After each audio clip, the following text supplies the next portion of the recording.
मनसेचे अधिकृत उमेदवार अविनाश जाधव यांच्या प्रचारार्थ राज ठाकरे यांची जाहीर सभा ठाण्यात पार पडली। यावेळी ते म्हणाले की आजही निवडणुका रस्ते, वीज आणि पाणी याच विषयावर लढवल्या जात आहेत। तुमच्या मतांचा अपमान झाला असून देशात महाराष्ट्र मजाक बनलाय, तेव्हा नवा विचार करा। महाराष्ट्राच्या नवनिर्माणासाठी एकदा मनसेला संधी द्या, असं आवाहन करून मनसे प्रमुख राज ठाकरे यांनी येत्या 20 तारखेला गाफील राहू नका अशी साद मतदार राजाला घातली। जमलेल्या माझ्या सर्व हिंदू बांधवांनो, भगिनींनो आणि मातांनो,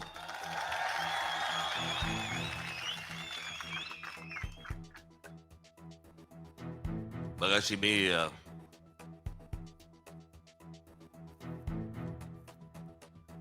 आपल्या भिवंडी ग्रामीणच्या प्रचार सभेला पोहोचलो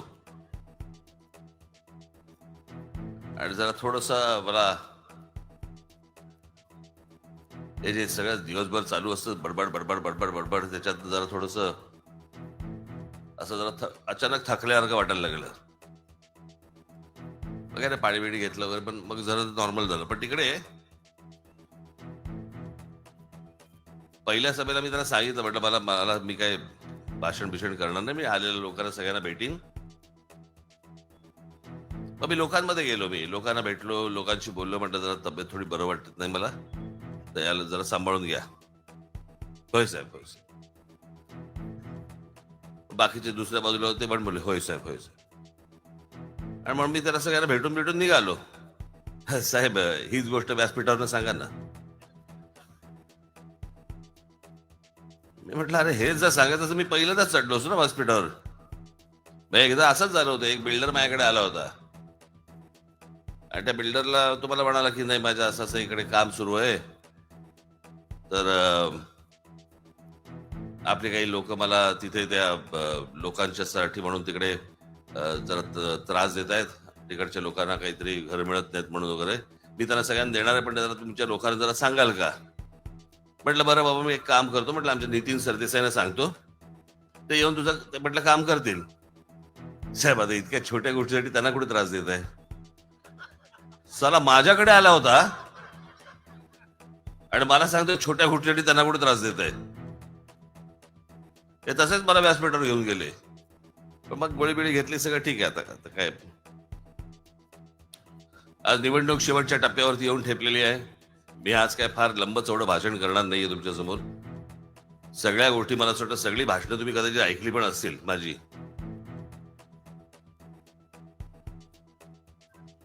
मुलाखती कदाचित ऐकल्या असतील। काही ठराविक विषय आहेत, काही ते फक्त मला आपल्याशी जरा बोलायचे आहेत। मला आत्ताच मी गाडीबंद येताना मला, अरे तू आलीस का?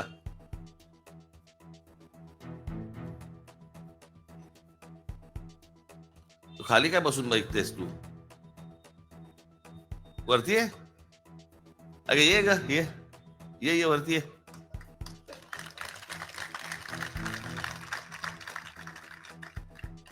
कुठून येणार? हा,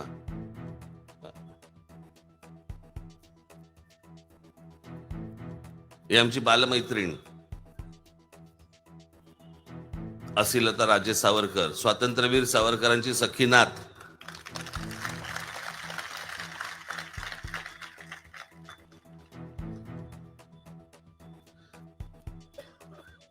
बरं, असिलता इथपर्यंत ठीक असतं आमचं। असिलता सावरकर, सावरकरांची नात वगैरे, आम्ही वर भाषण करायची, ती खाली बसणार, कसं नुसतंच होतं।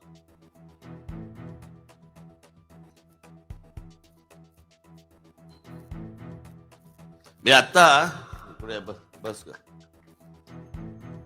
गाडीत नाही येताना मी जी गोष्ट सांगतोय, अनेक लोक माझ्यावरती टीका करतायत की मी राज ठाकरे सांगतोय की मशिदींवरचे भोंगे खाली काढले पाहिजेत, काढलेच पाहिजेत। त्याच्यामध्ये काही दुमत असण्याचं काही कारणच नाहीये। माझ्या हातात जर सत्ता आली 48 तासाच्या आत उतरवीन।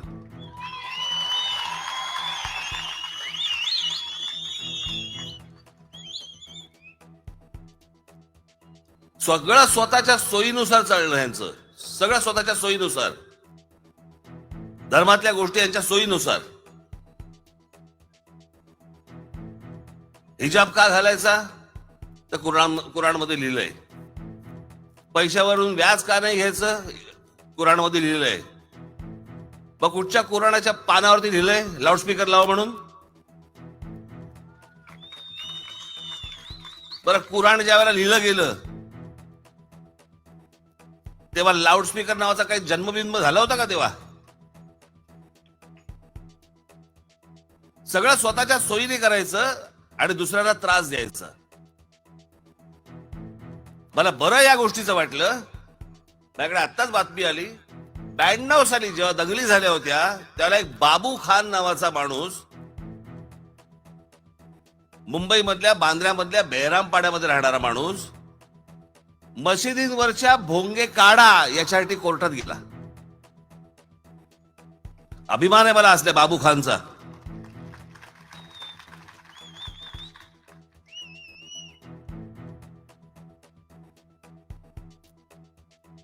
आणि त्याने त्याच्यात तेच दिलंय.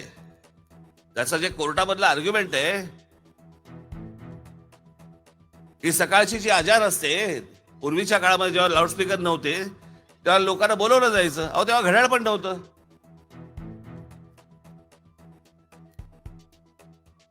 ती जी सकाळची जी काय प्रार्थना असते त्यावेळेला लोकांना बोलवण्यासाठी म्हणून त्यावेळेला लाऊडस्पीकर नव्हते, घड्याळ नव्हती. माणूस एक ओरडायचा वरून आणि मग लोक तिकडे ते आजाद म्हणाला काय ते जायचे. अरे आता अलार्म लावा ना. तो माणूस कशाला बोंबलतोय? बरं, तो बोंबलतोय ते सगळं आम्हाला काय ऐकवतोय? आम्ही जर समजा सकाळी तुम्हाला आमच्या देवांच्या आरत्या जर समजा तुमच्या कानाशी येऊन वाजवत बसलो, आवडेल का? दुसऱ्या लोकांना त्रास देईल असा कोणता धर्म आहे मला अजूनपर्यंत कळलेला नाहीये.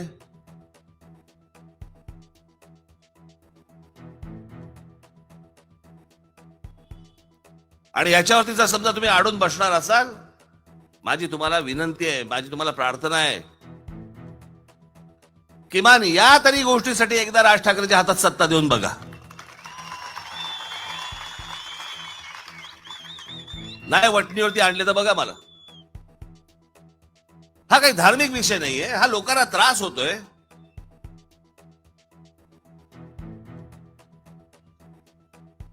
सणासुदीच्या काळामध्ये मी समजू शकतो, 10 दिवस 12 दिवस आपण समजू शकतो. आपल्याही धर्मामध्ये असतात गोष्टी, त्यांच्याही धर्मामध्ये असतात गोष्टी, त्या गोष्टी आपण समजू शकतो. पण 365 दिवस 24 तास आपलं सकाळपासून संध्याकाळपर्यंत ह्यांच्या कॉन्सर्ट ऐकायचे आम्ही.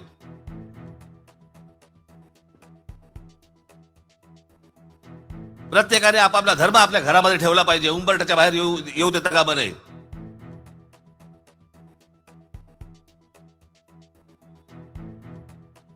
ही कुठची धर्माची व्याख्या मला अजूनपर्यंत कळलेली नाही. आपल्या घरामध्ये देवारा असतो, आपण जातो, सकाळी पूजा करतो, नमस्कार करतो, बाहेर निघतो.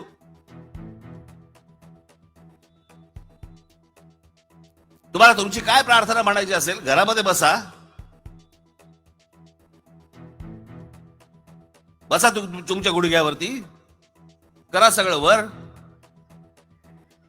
म्हणा प्रार्थना. आम्हाला कुठे आक्षेप आहे? तुमच्या तो धर्मामधला विषय असेल, तुमच्या घरामध्ये त्या प्रार्थना म्हणा, काय नमाज पडायचं नमाज पडा. कोणी आक्षेप घेतलाय? कोणी आक्षेप घेणार नाही तुम्हाला. पण सगळे मिळून ज्याला तुम्ही रस्त्यावरती येणार आणि रस्ते आमचे बंद करून टाकणार, आक्षेप आमचा तिकडे आहे. वर्षानुवर्ष खोळंबलेले प्रश्न आहेत, वर्षानुवर्ष. आमच्याकडे याची उत्तरच सापडत नाहीत. आज हे सरकार गेलं, ते सरकार आलं, ते सरकार गेलं, हे सरकार आलं. आम्ही 50 वर्ष आम्ही त्याच विषयांवरती निवडणुका लढवतोय. आजही निवडणुका काय चालू आहेत? आमच्याकडचे विषय काय आहेत? आम्ही तुम्हाला रस्ते देऊ, आम्ही तुम्हाला पाणी देऊ, आम्ही तुम्हाला वीज देऊ, आम्ही तुम्हाला शिक्षण देऊ, आम्ही तुम्हाला आरोग्य व्यवस्था देऊ. अजूनही तेच चालू आहे 50 वर्ष झाली तरी.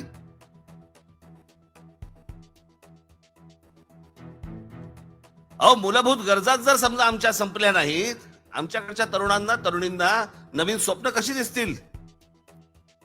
आमच्याकडे नवीन शोध कसे लागतील?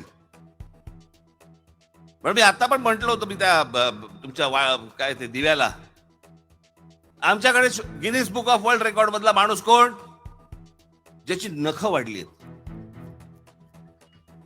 अशी वाकडी वाकडी वाकडी वाकडी आतमध्ये जातात आणि तो आपला एकटा फिरत असतो आपला कुठे. ए तुझी नखं दाखव, हा बघा नखा घेऊन फिरतोय, आपला नखा घेऊन फिरतोय. आमचा दुसरा माणूस कोण, मिशा वाढवलेल्या. अरे चला, नाही कापलं तर ते वाढतच, त्याला अक्कल काय लागते, ह्याच्यात शोध कुठचा आला.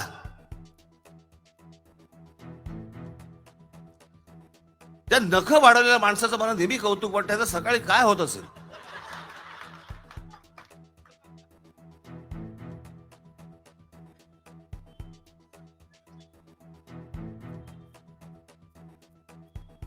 पण आमच्याकडची स्वप्न ही, आम्ही ह्याच्या पलीकडे गेलो नाही, आम्ही ह्याच्या पलीकडे वाढलोच नाही. आज आमच्याकडची मुलं देश सोडून बाहेर जातात. का जातात? शिक्षण उत्तम तर त्यांना इथेही मिळू शकतं, नोकऱ्या तर त्यांना इथेही मिळू शकतात, मग ती बाहेर का जातात? माझ्या एका मित्राचा मुलगा, त्याला माझ्या मित्राने विचारलं, अरे तुझं ते आधार कार्ड नाही बनवलं अजून, तर तो बोला आधार कार्ड म्हणजे काय? तो बोला अरे ते जर समजा तुझ्याकडे नसेल ना, तुला मतदान नाही करता येणार. तो बोला करायचंय कोणाला? मला करायचंच नाही, मला या देशातच राहायचं नाही. आपल्याकडचा तरुण, आपल्याकडच्या तरुणी अशा प्रकारचा विचार का करतात? याचं कारण सभोवतालचं बरबटलेलं सगळं वातावरण, डोक्याला शांतता नाही. रस्त्यावर बाहेर पडलो तर आम्हाला फुटपाथ नाही चालायला, गाड्या घेऊन बाहेर पडलो तर ट्रॅफिक मध्ये अडकतोय, हॉर्नचा गोंगाट. आमच्याकडे ऍडमिशन्स मिळत नाहीयेत कॉलेजला, शाळांमध्ये आमच्या अगदी भाऊक होऊन बाहेर उभ्या असलेल्या आमच्या भगिनी दिसतात, लहान लहान मुलांना घेऊन, माझ्या पोराची ऍडमिशन होईल का नाही होईल, होईल का नाही होईल, सतत एक धाकधूक. हॉस्पिटलमध्ये मला बेड मिळेल की नाही माहित नाही. करोनाच्या काळात तर काय झालं होतं, आमच्याकडे ऑक्सिजन मिळेल की नाही मिळेल. आमच्याकडच्या मूलभूत गरजाच नाही संपल्या आणि आम्ही दरवेळेला आम्ही निवडणुका लढतोय, निवडणुका लढतायत. आज हा आमदार निवडून आला, आज हा खासदार निवडून आला. मी माझ्या मागच्या सभेमध्ये मी सांगितलं होतं, हो ठाणे शहर आहे, मी लहानपणापासून पाहिलं हे शहर, सुंदर टुमदार. जुने जे ठाण्यातले लोक राहणारे आहेत त्यांना मी काय म्हणतोय त्यांना समजत असेल. माननीय बाळासाहेबांबरोबर लहान असल्यापासून मी इथे ठाण्यामध्ये यायचो. तलावांचं शहर,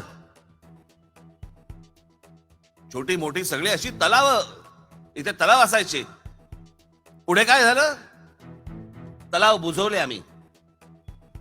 त्या तलावाच्या ठिकाणी आमच्या सोसायट्या आल्या आणि आज त्या सोसायट्यांमध्ये आम्ही टँकरने पाणी पुरवतोय.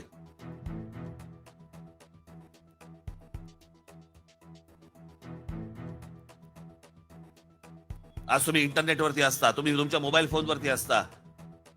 मी जे बोलतोय ना, एकदा अंतर्मुख होऊन त्या गोष्टींचा फक्त एकदा विचार करून बघा.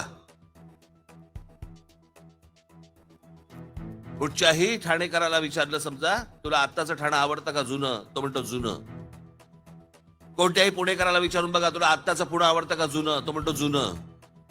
कुठच्याही मुंबईकराला विचारून बघा, तुला आत्ताचं मुंबई आवडते का जुनी, तो म्हणतो जुनी. आमच्याकडच्या प्रत्येक शहरामधली माणसं सांगतात, अगोदरची फार सुंदर शहरं होती, मग ही कोणती प्रगती आहे जी आम्हाला आवडत नाहीये. वाटेल तशी शहरं पसरलेली आहेत. पण तुम्ही दुबईत जा आणि दुबईच्या माणसाला विचारून बघा, तुला जुनही दुबई आवडतं का आत्ताचं, तो म्हणेल आत्ताचं. कारण लोकांचा विचार करून उभी केलेली ती शहरं आहेत. लोकांना काय हवंय, त्या परिवाराला काय हवंय, त्या लहान मुलांना काय हवंय, त्यांच्या गरजा काय आहेत. आमच्याकडे कसल्याही गरजा, तुमच्या काय अपेक्षा आहेत, याला काही अर्थच उरलेला नाहीये.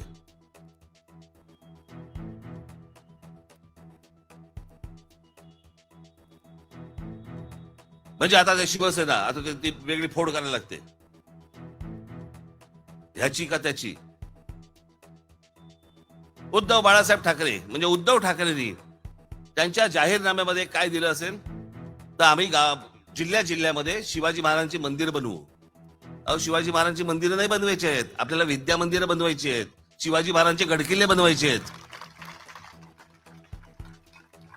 आपल्याकडे विद्या मंदिरांचा तोटा आहे. छत्रपती शिवाजी महाराजांचे गडकिल्ले बनवायचे आहेत, पुढच्या येणाऱ्या पिढ्यांना दाखवायला आमचा राजा कोण होऊन गेला ते.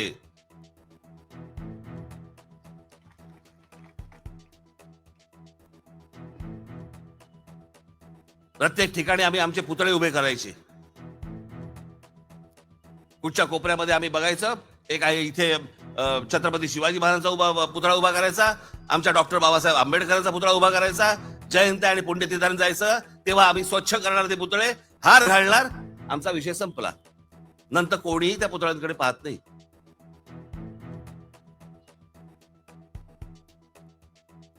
तुमचा काही विचार न करता काहीतरी या लोकांच्या डोक्यात काहीतरी वेगळ्या कल्पना येत असतात.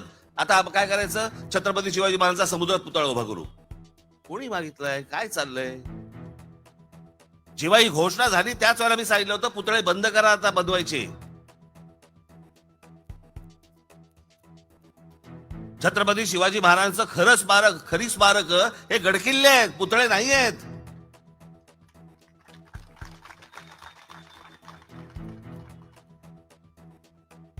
पण आपण काय केलंय, या सगळ्या आमदार खासदार या सगळ्या लोकांसमोर आपण सगळ्या गहाण टाकल्या गोष्टी, आमचे विचारच गहाण टाकले.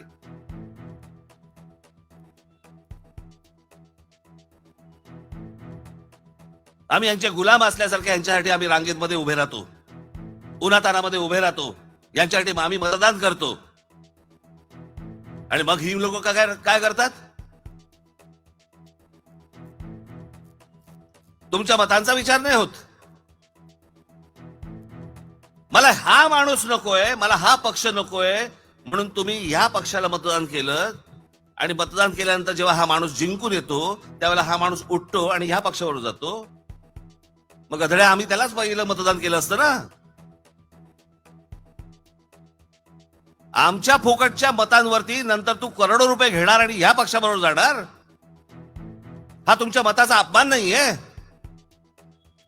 याच्यासाठी म्हणून उन्हातानामध्ये उभे राहता आणि मतदानाला रांगेमध्ये उभे राहता.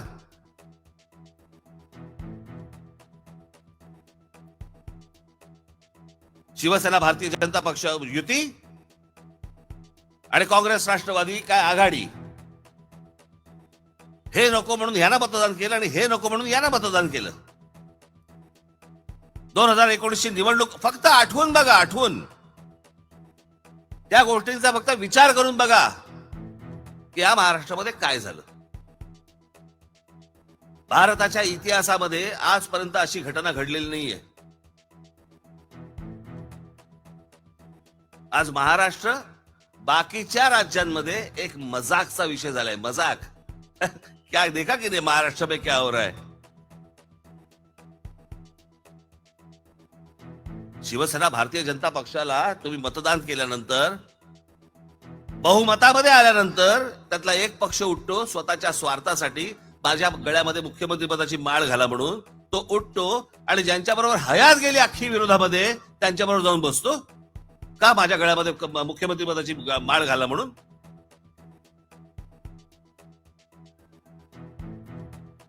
मग त्यांची 2.5 वर्ष होत आहेत, त्यातले 40 आमदार उठतात, पैशाचे सगळे काही गोष्टींचे व्यवहार होतात आणि त्या सगळ्या गोष्टींच्या व्यवहारानंतर ते उठतात आणि तिसऱ्या पक्षात जातात, त्यांचं सरकार येतं.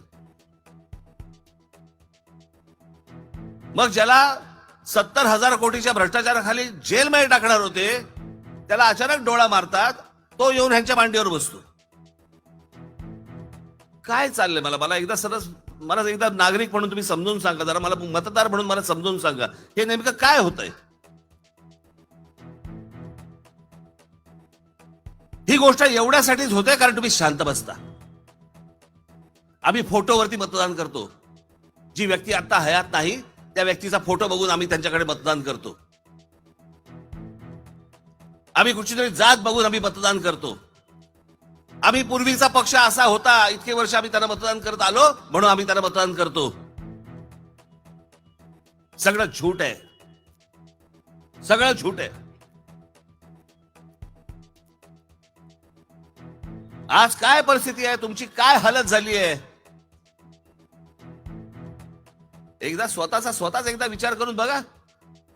आज मी जाहीरनामा प्रसिद्ध केलाय, महाराष्ट्र नवनिर्माण सेनेचा आज जाहीरनामा प्रसिद्ध केलाय, मराठीतही केलाय, इंग्रजीतही केलाय, ट्विटरवरती पण टाकलाय, ऑनलाईन पण टाकलाय. वाचा एकदा. भारताच्या इतिहासामधला हा पहिला जाहीरनामा आहे, पहिला, की या जाहीरनाम्यामध्ये कोणत्या गोष्टी आम्ही करणार आहोत हेही दिलंय आणि त्या कशा करणार आहोत तेही दिलंय.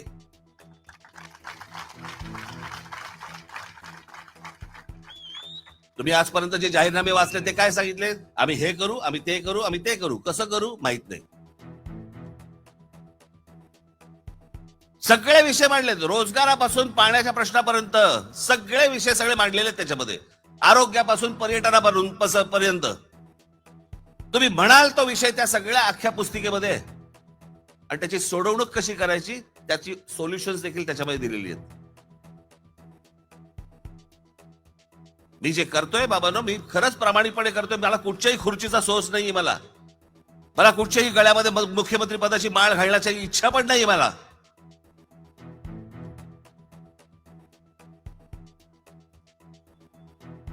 मी ज्या गोष्टी लहानपणापासून बघत आलो ना माझ्या घरामध्ये, त्याच्यानंतर मला कुठच्याही लाल दिव्याचं कौतुक उरलेलं नाही मला. पण मी जे बघतो, मी जे जगात बघतो, मी जे स्वप्न पाहतो, मी एक चित्रकार आहे. माझ्या दृष्टिकोनातनं राज्य कसं असलं पाहिजे, हे शहर कसं असलं पाहिजे, काय असलं पाहिजे, कोणकोणत्या गोष्टी असल्या पाहिजेत. आणि हे काय रॉकेट सायन्स नाहीये, याला फक्त इच्छा लागते. नाशिकमध्ये मी ती गोष्ट पहिल्या 5 वर्षात करून दाखवली.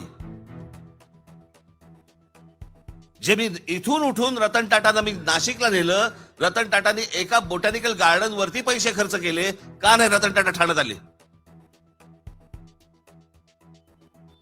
का नाही रतन टाटांनी सांगितलं तुम्ही एखादा मुंबई मधला एक भाग घ्या आणि डेव्हलप करा? का नाही सांगितलं गेलं? कारण ज्यावेळेला CSR फंडातनं ज्यावेळेला तुम्ही कामं करता त्याच्यातनं पैसे नाही खाता येत. त्यांची माणसं येऊन ती कामं करतात. आणि आपल्याकडे कसं आहे, टक्क्याशिवाय तर उपयोगच नाही. प्रत्येक गोष्टीमध्ये टक्का.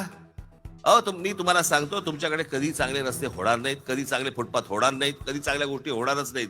याचं कारण, चांगला रस्ता जर समजा केला आणि तो जर समजा 20 वर्ष टिकला, मग आम्ही पैसे कशात खायचे? तो तर खराब झालाच पाहिजे. तो 60 महिन्यात खराब झाला की नवीन कॉन्ट्रॅक्ट, नवीन टक्के, नवीन कॉन्ट्रॅक्टर. आम्ही पेवर ब्लॉक लावायचे, मग ते आम्हीच फोडायचे, मग नवीन कॉन्ट्रॅक्ट, नवीन कॉन्ट्रॅक्टर, नवीन टक्के. तुम्ही जो कर भरताय ना, तो सगळा कर यांच्या खिशात जातोय असल्या कामांमधनं, टुकार कामांमधनं. आणि आम्ही कोणाला मतदान करतोय? आमच्या जातीच्या माणसाला.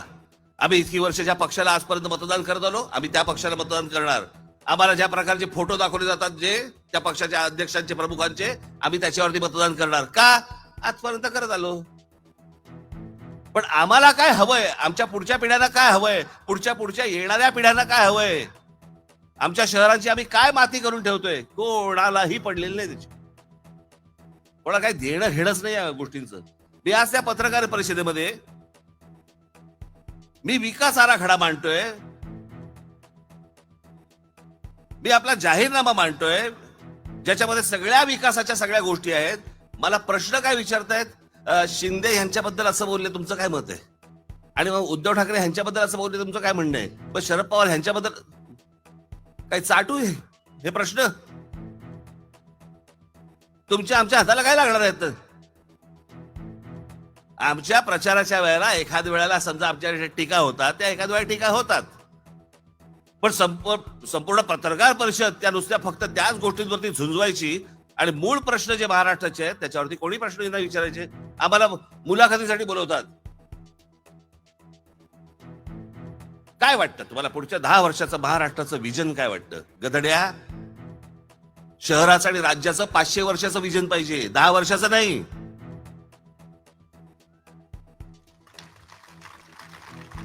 जगामधले जे देश उभे राहिले ना, ते देश 500-500 वर्षांचा विचार करून उभे राहिले.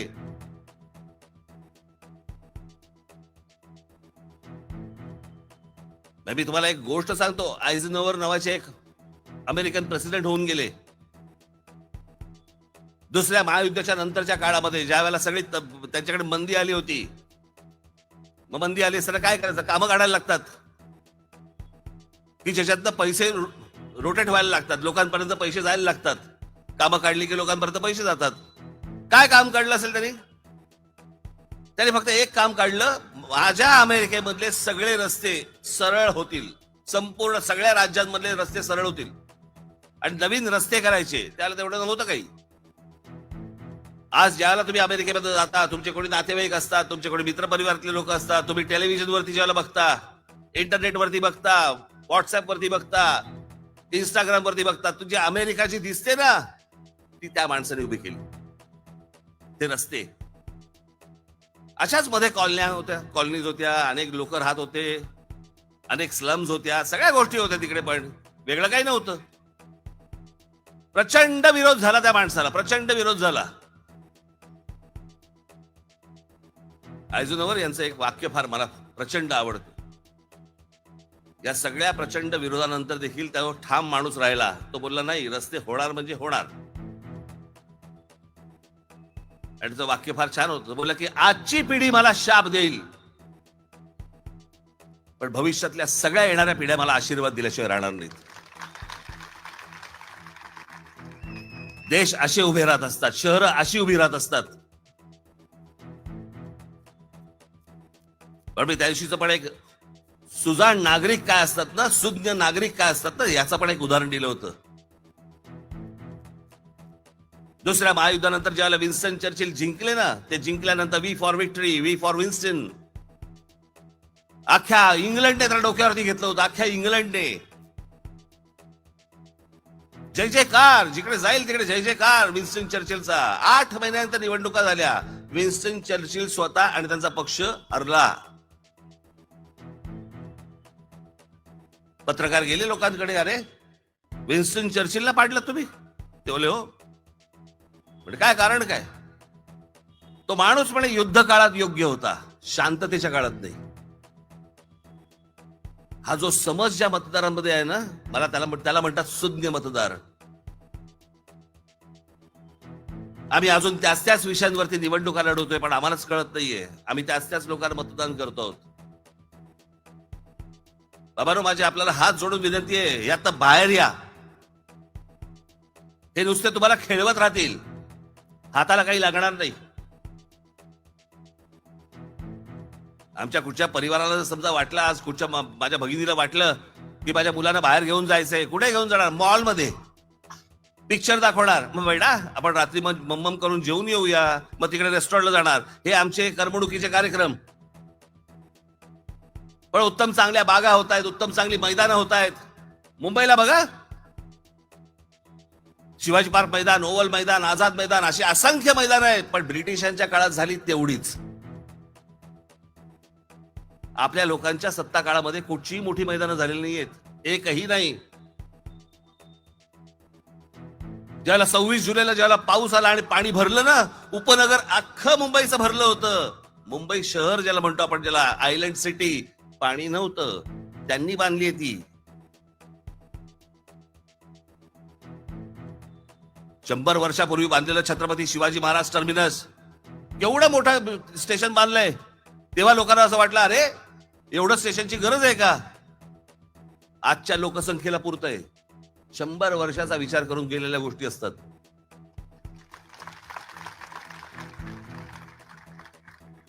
आम्ही कोणत्या गोष्टी केल्या? आमच्याकडे शहरांमध्ये बकालपणा वाढतोय. आता मी आलो त्या दिव्यावरनं. रस्त्याच्या पुढे फुटपाथ सोडून पुढे फुटपाथ नव्हताच. सगळे फेरीवाले बसलेत, एकाच्या पुढे एक. गाड्या चोरून चालल्यात, ज्यांच्याकडे रस्ता आहे. आणि कोणालाही काही वाटत नाही, सगळेजण आपले चाललेत, रस्त्याने चाललेत, सगळे बघतायत. काय काही वाटेल असं झालंय आम्हाला. अहो, चांगलं काय हे जर समजा तुम्हालाच कळत नसेल, तर चांगलं द्यायचं हे राज्यकर्त्यांना कळणार आहे. ते कुठून कळणार? हे आमदार खासदार ज्यावेळेला येतात त्यावेळेला ते काय हवंय तुम्हाला हे बरोबर तुम्ही सांगितलं पाहिजे. हे कधी होणार आहे? हे का नाही झालं आतापर्यंत? तुम्ही इतकी वर्ष आमदार होतात, तुम्ही इतकी वर्ष खासदार होतात, मग हे का नाही झालं? हे तुम्ही ठणकावून त्यांना विचारलं पाहिजे. भीती पाहिजे तुमची. तुम्ही मतदार म्हणून तुमची भीतीच नाहीये. तुम्हाला गृहीत धरलेलं आहे, गृहीत. कोण तुम्ही? फक्त मतदार एक दिवसाचे. पुढं आमची राज्य करू, आम्ही वाटेल तसे वागू, आम्ही कोणाही समोर घरंगळत जाऊ, वाटेल तेवढे पैसे घेऊ, पक्ष दुसऱ्या पक्षाच्या दावडीला बांधू, आम्ही वाटेल ते करू, 5 वर्षांनी बघू. हा समज जोपर्यंत तुम्ही दूर करत नाही तोपर्यंत ह्या महाराष्ट्राला चांगले दिवस येणार नाही. जाऊ, महाराष्ट्र राज्य आहे ते, महाराष्ट्र राज्य. आमच्या शिवछत्रपतींच्या विचाराने उभं राहिलेलं महाराष्ट्र राज्य आहे ते. मराठेशाहीच्या साम्राज्याच्या पराक्रमाने उभं राहिलेलं हे राज्य आहे ते. या हिंद प्रांतावरती 125 वर्ष राज्य केलेलं हे राज्य आहे ते. आम्ही देशामध्ये मजाक बनलो, मजाक. देखो महाराष्ट्र में क्या चल रहा है, कोई भी कहीं पे जा रहा है, कोई किसी से पैसा ले रहा है, कोई पार्टी किसी के भी साथ जा रही है. मजाक बनलो आम्ही, मजाक.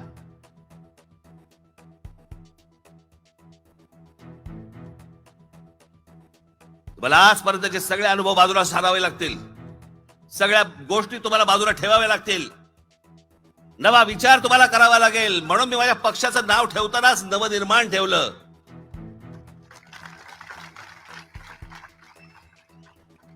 मी ठेवू शकलो असतो ना महाराष्ट्र सेना, अजून काहीतरी राजसेना, वाटेल ठेवू शकलो असतो. मला माझं जे स्वप्न आहे त्या स्वप्नात मला सांगायचंय काय, मला काय करायचंय, मला नवनिर्माण करायचंय.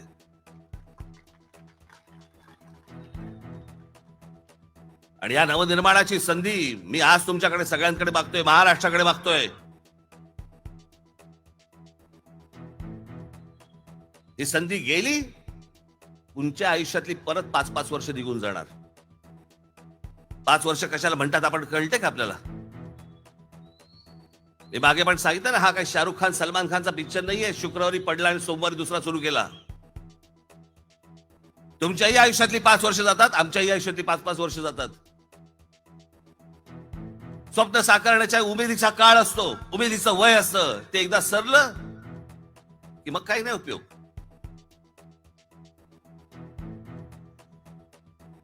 आणि पोटामध्ये आग असताना या उमेदीच्या वयामध्ये तुम्ही या गोष्टी हातामध्ये दिल्या पाहिजेत. अहो, एवढं वाटोळं झालंय ना, राज ठाकरेच्या हातात एकदा सत्ता देऊन बघा, अजून काय वाकडं होऊ शकतं तुमचं? अजून काय वाटोळं होईल मला जरा सांगा. काय होऊ शकतं? काही नाही होऊ शकत. म्हणून येत्या 20 तारखेला कुठेही गाफील राहू नका. गेले 5 वर्ष जो गोंधळ या महाराष्ट्रामध्ये घातलाय तो विसरू नका. तुमच्या मतांचा जो अपमान झालेला आहे त्याचा बदला घ्यायची वेळ आता ह्या 20 तारखेला आली आहे.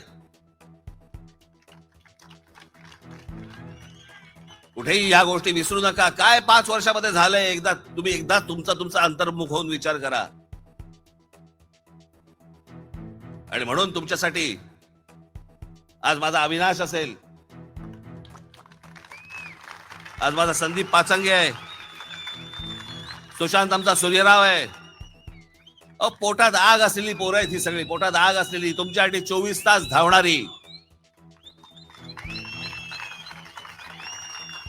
आणि एक गोष्ट तुम्हाला अजून आवर्जून सांगतो, माझा कुठचाही उमेदवार असू दे, तो तुम्ही निवडून दिल्यानंतर तुम्हाला त्याला भेटायला अपॉइंटमेंटची गरज लागणार नाही.